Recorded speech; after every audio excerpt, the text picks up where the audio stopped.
أعوذ بالله من الشيطان الرجيم بسم الله الرحمن الرحيم اللهم صل على محمد وعلى محمد bana juguba mi ni bɛɛ b'a ko kalama n'o ye coronavirus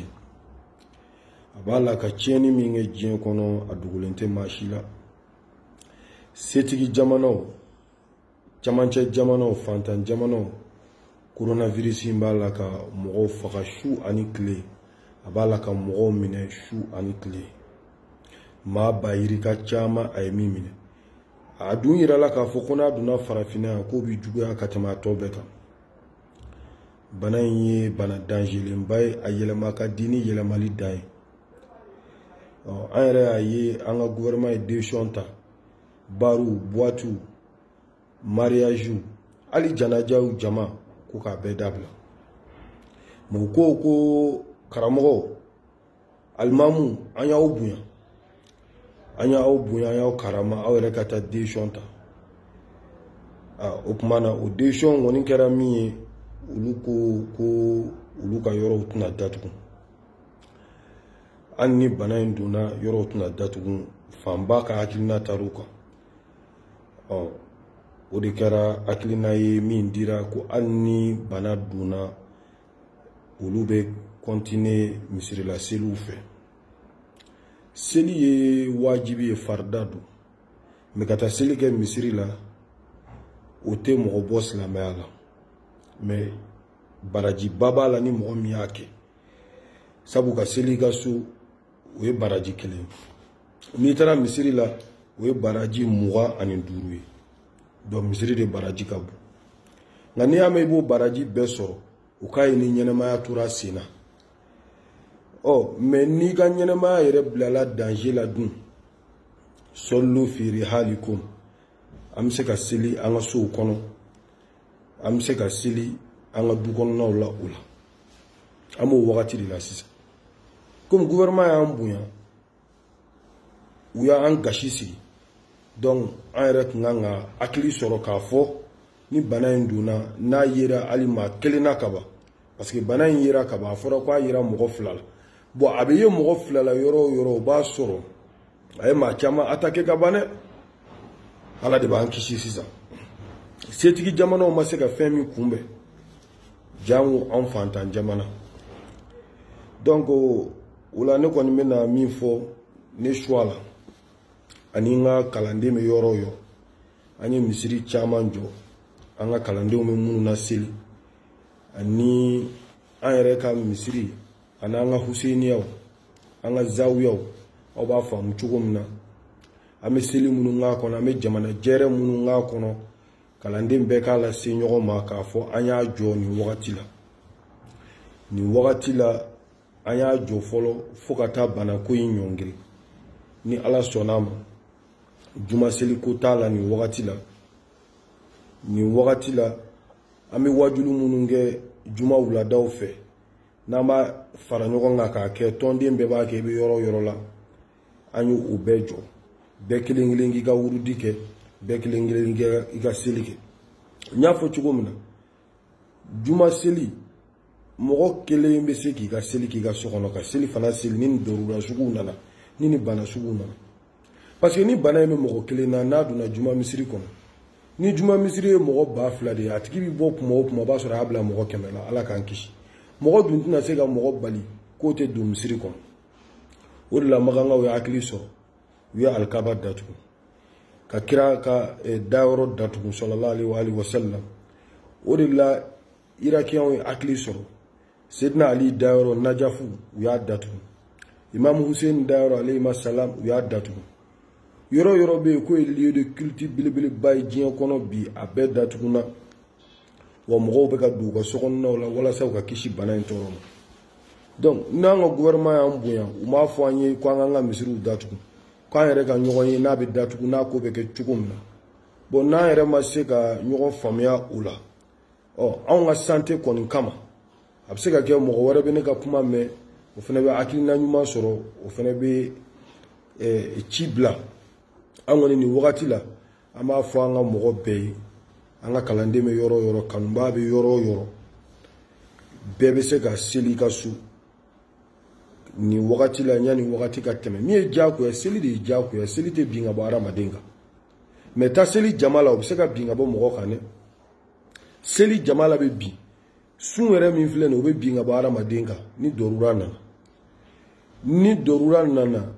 iji bɛ bin parce que n'a se t'i se ka taa jaga bɛ bin seli tɛ binga bo mɔgɔ kan mais jamala seli bɛ se ka binga bo mɔgɔ kan karamɔgɔ bɛɛ b'u dɔn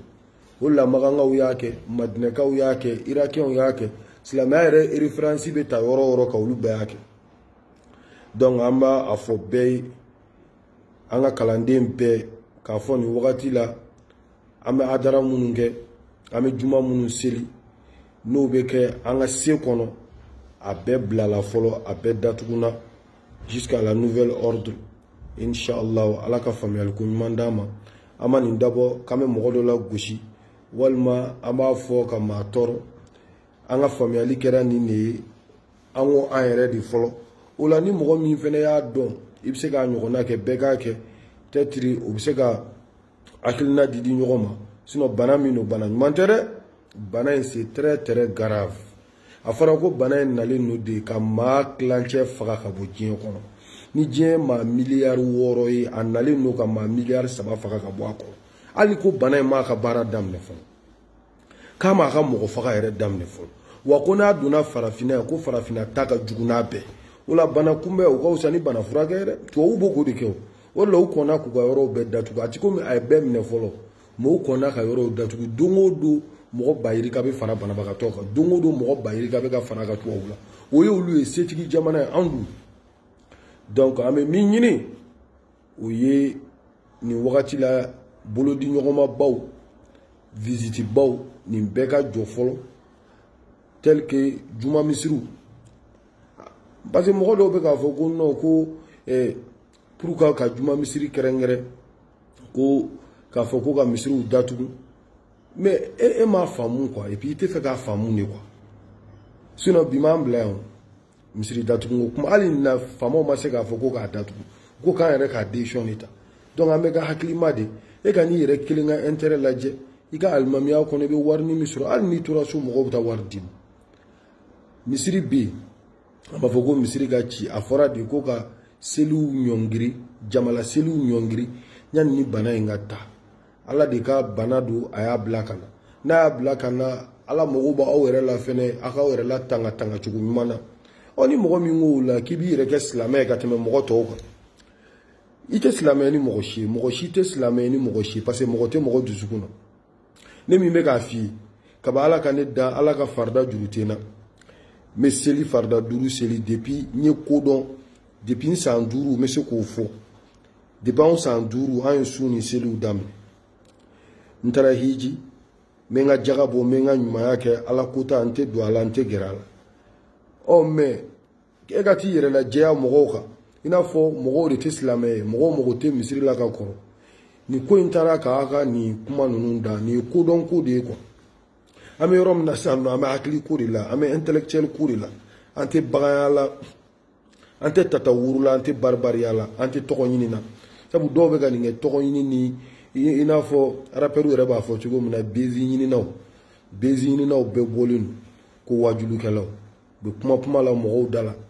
misiri bɛ tan dɛ misirila seli dɛ ni mɔgɔ min nana n'i ka su ye dɛ n'u ye kodɔn kumaw yan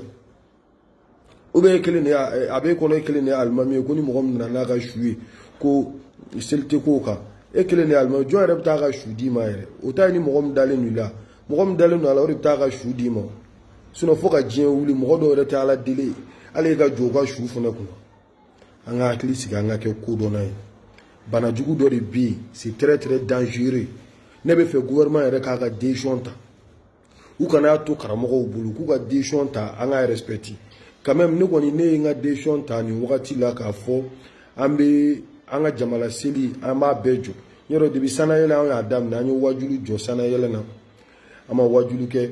o kɔfɛ an ka jamajɛrɛ minnu bɛ yen nɔ an ye a bɛɛ nɛmɛ bon sisan kɔni adara min n'an tun b'a kɛ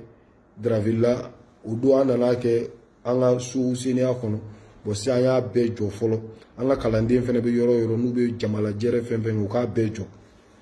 wa ni ala sɔnna ma n'a kan ka daminɛ wagati minnu na ko kura an b'u fɔ